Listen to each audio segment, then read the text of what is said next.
गुटबाजी एक बड़ा फैक्टर है। इसका नुकसान किसको कितना हो रहा है ये देख लेते हैं ग्राफिक के जरिए। भारतीय जनता पार्टी को 38% लोग ऐसा मानते हैं कि इस गुटबाजी का नुकसान होता हुआ दिखाई देगा। हालांकि यह एक ऐसा मुद्दा है जो दोनों ही पार्टियों को, बीजेपी और कांग्रेस दोनों को डेंट कर रहा है। आप देखें 27% लोग कहते हैं कि कांग्रेस पार्टी को इसका नुकसान होने जा रहा है।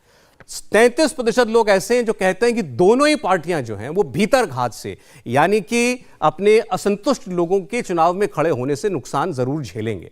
2% लोगों की इस मुद्दे पर कोई राय नहीं थी। जो एक इशारा अभी अनुमा जी ने किया वो बहुत दूर नहीं है इस लहजे में, इस मायने में कि बीजेपी वहां पर अपने असंतुष्ट नेताओं की, या जिनके टिकट काटे हैं या जो टिकट चाह रहे थे उनको टिकट नहीं मिला, उनकी नाराजगी बहुत बड़े पैमाने पर झेल रही है। अब उसका वोट में कितना नुकसान असल मायने में पड़ेगा ये तो हम 8 दिसंबर को आपको बता पाएंगे। मैं जल्दी से यहां हर्ष जी का रिएक्शन पहले लेना चाहता हूं। रोज अखबारों में छप रहा है, टीवी रिपोर्ट्स में आ रहा है कि बीजेपी का फलाना नेता नाराज है, वो खड़ा हो रहा है। अब उसको मनाने के लिए जेपी नड्डा जी खुद दौड़ रहे हैं, जेपी नड्डा जी खुद कवायद कर रहे हैं, लेकिन वो अभी भी मानने के लिए तैयार नहीं है। कितना बड़ा मुद्दा है हर्ष जी?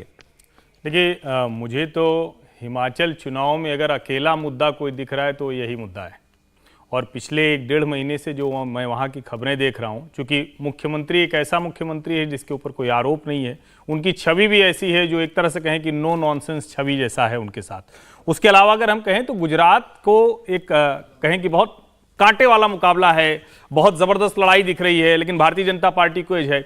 यहां क्या है कि यहां भारतीय जनता पार्टी और कांग्रेस दोनों को बहुत क्लियर कट किसको एज है ये भी थोड़ा सा पहेली है। कोई कुछ भी कहे, हो सकता है अभी सर्वे में जो नतीजे आएंगे हम उस पर बात करेंगे, लेकिन इस एज के बीच में टिकट दोनों पार्टियों से जिस तरह से चाहने वाले, यानी दोनों को उम्मीद है कि हमको अगर कांग्रेस या भाजपा का टिकट मिला तो हम चुनाव जीत जाएंगे। मुझे लगता है कि जो इस वाले को अपने पल्ले में कर लेगा वो सत्ता पर काबिज हो जाएगा। लेकिन इसका नुकसान किसको ज्यादा हो रहा है? निश्चित तौर पर भारतीय जनता पार्टी के विद्रोही ज्यादा है, लेकिन इसका एक दूसरा पहलू मैं जरूर कहूं कि भाजपा का जो सेंट्रल लीडरशिप है, केंद्रीय नेतृत्व है, वो तो दबा के भी बैठा देगा, पार्टी से निकाल के भी बैठा देगा, और जीत गए तो भी लौट के आना होगा।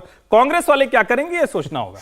चलिए, अच्छा, एक अभी यहां जिक्र गौरव भाटिया जी ने किया डबल इंजन की सरकार का, तो ये सवाल भी लोगों के सामने हमने रखा कि इसका आखिर कितना फायदा होता है किसी राज्य को। बीजेपी ये बात बार बार कहती है, हर चुनाव में कहती है, डबल इंजन, यानी कि राज्य में भाजपा की सरकार, केंद्र में मोदी जी की सरकार। तो हमारे सर्वे में 31% लोगों ने यह माना कि हां, ये डबल इंजन की बात जो की जाती है इसका बहुत फायदा मिलता है किसी भी राज्य को। 40% लोगों ने यह कहा कि फायदा होता है, भले ही थोड़ा फायदा हो, लेकिन सेंटर में और स्टेट में अगर एक ही पार्टी की सरकार हो तो स्टेट को उसका लाभ कुछ ना कुछ मिलता है। 2% लोगों की इसके ऊपर कोई राय नहीं थी। 27% लोगों ने कहा कि ऐसी कोई बात नहीं है, और उनकी नज़र में दोनों अलग अलग बातें हैं, केंद्र की बात अलग है, राज्य की बात अलग है। लेकिन अगर आप पहले 2 वर्गों को जोड़ लें तो 71% बनता है। यानी 71% लोग हिमाचल प्रदेश में हमारे सर्वे में ये कह रहे हैं कि ये डबल इंजन की बात का कोई ना कोई लाभ तो हमें मिलेगा। तो इससे एक इशारा मिलता है, लेकिन वो इशारा वोटों में, सीटों में तब्दील होगा या नहीं होगा, इसके लिए हमारा ओपिनियन पोल क्या कहता है, आपको थोड़ी देर उसका इंतजार जो है वो करना पड़ेगा। इंडिया टीवी हर वक्त हर जगह डाउनलोड करने के लिए सर्च करें India TV news Google play store या ऐप स्टोर पर।